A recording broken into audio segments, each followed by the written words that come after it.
Salam değerli izleyiciler, her birinizin sabahınız xeyir, her birinizi hoş geldiniz. Ümumi Azerbaycanımızı bütün müddətdə yaşayan qardaşları salamlayıram. 17'si oktyabr 2025-ci il. Bərdə mal bazarı. Bu ne sen çıkar mı kaka? Altındaki 5. balası. Altındaki 5. bala. Sütü nerede bunun? Sütü tertemiz 12 litre.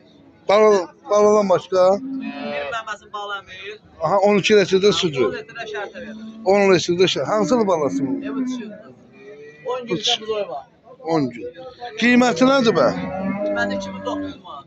2900 lira. Son yer 2800 manat. Pul alacağın 2800. Ha 2800 manat. Allah xeyirli bazar versin. Ömrə görə deyən oraya. Ünvan herhalde. Ha? Divanlı. Divanlı. Bazar olsun. Şako. 10 litre suda.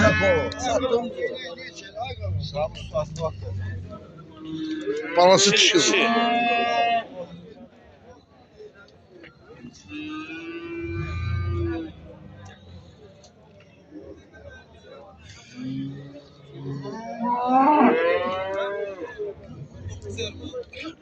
Sütü nerede bunun?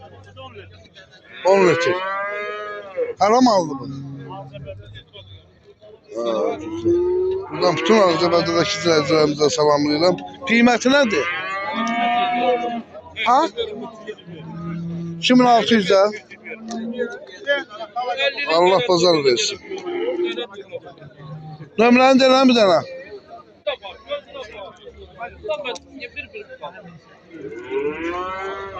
Bak, sen, hayır bak. Sen, geç bak.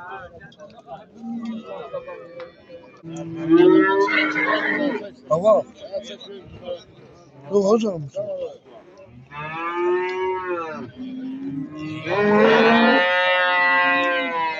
Böyle bir inek var. Balası. Nedir mi? Erkek. Bakın görme güzel.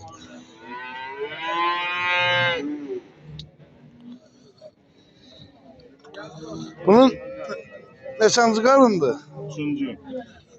Sütü nədir? 14-15. 15.